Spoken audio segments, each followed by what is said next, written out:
आदरणीय बाबाजानी दुराणी साहेब यांच्या नेतृत्वाखाली आम्ही या ठिकाणी जिल्हा परिषद सर्कल निवडणुकीला सामोरे गेलो आणि त्याच्यामध्ये साहेबांचा नेहमीच पेडगावकरांवर विश्वास राहिलेला आहे.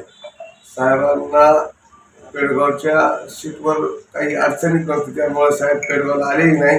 पेडगावची सीट, पेडगावचे लोक माझी निवडणूक प्रत्येक वेळी मग विधानसभा असेल, ग्रामपंचायत असेल, जिल्हा परिषद असेल, माझ्या विश्वास ठेवून नेहमी साहेब वर विश्वास ठेवून आम्ही त्या ठिकाणी इथं साहेबांना ग्रामपंचायतला किंवा जिल्हा परिषद असो या सगळ्या गोष्टी सगळ्या निवडणुकीत आम्ही साहेबांना निवेदन दिले. त्यामुळे साहेबांना विश्वास होता की जिल्हा परिषद ही पेडगावची काँग्रेसची लागणार आहे. मीच नाही, या विजयाकडे आमचा पूर्ण मुस्लिम समाज एकवटला होता आणि तसेच सर्व जाती धर्माच्या लोकांनी या ठिकाणी भरपूर मोठी अशी एक सहानुभूतीची लाट जितेंद्रनाथ देशमुख यांना झाली आणि त्याच पद्धतीनं आम्ही काम केलं आणि त्यांचा जे विश्वास होता आणि आम्ही आमच्या विश्वासात त्यांना आम्ही बाहेर काढलं होतं, त्याच पद्धतीनं आम्ही सगळे लोक बगर पैशाचे या ठिकाणी एकवटले आणि आमचे कार्यकर्ते सगळे स्वतःच्या घरचं नुकसान करून स्वतःचे खर्चातले खिशातले पैसे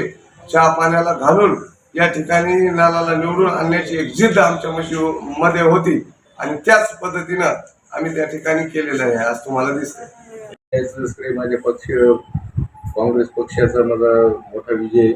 सर्वात जास्त सन्मानबाई आहेत, आमचे पेडगाव सरपंच आहेत, सर्वात जास्त त्यांना श्रेय जाईल.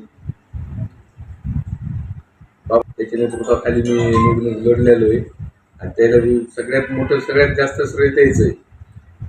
पाहिलं असेल की जे मतदार पूर्ण विकास रखडलेला आहे सर्कलचा, कारण 4 वर्ष तर प्रशासकच होतं. त्याच्या आधी सुद्धा 5 वर्ष जे जिल्हा परिषदेचे इलेक्शन झाले त्यावेळेस सुद्धा भरपूर विकास राहिलेला आहे, कारण सर्कलमध्ये काहीच कामं झालेलं नाही. आणि खूप मोठे विकास म्हणजे सगळ्यात मोठा प्रश्न आहे पाण्याचा, दवाखान्याचा, पुन्हा त्याच्यानंतर लहान लेकरांच्या शिक्षणाचा, याच्यावर जास्त मी प्राधान्य देणार आहे. जसं की यांच्या सर्वांचं मला सहकार्य भेटलं आणि त्या दुसरे सुद्धा जे बऱ्याच पक्षाचे सुद्धा माझा पहिल्यापासून ग्रामपंचायतमध्ये मी 2001 पासून सक्रिय होतो. याच्या आधी सुद्धा मी 2दा सरपंच राहिलेलो होतो पेडगावमध्ये आणि 4दा ग्रामपंचायत सदस्य सुद्धा राहिलेलो आहे. आणि त्याच्यापासून जे लोकांनी जे विकास पाहिला, याच्या आधी विकास काहीच झालेला नाही आणि मी जे विकास केला त्याच विकासापर्यंत आतापासून विकास पोहोचलेला होता. त्याच्यानंतर विकास हा काहीच झाला नव्हता. त्याच्यामुळे सर्वांनी माझ्यावर विश्वास ठेवून मला निवडणुकीमध्ये विजय मिळवला. चांगल्या पद्धतीनं त्याने ग्रामपंचायतची जी टीम आहे आमच्या आशिष हरकळे, सलमानबाई उपसरपंच म्हणून सरपंच यांनी चांगल्या प्रकारे काम केलं होतं, पण त्याला काही गोष्टींमध्ये थोडा अडथळा येत होता. आता त्या अडथळा दूर करण्याचा मी जास्तीत जास्त प्रयत्न करणार.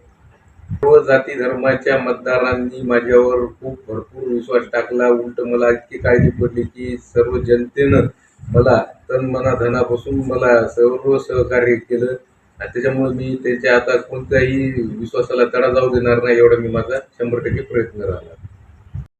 Subscribe now and press the bell icon. Never miss an update.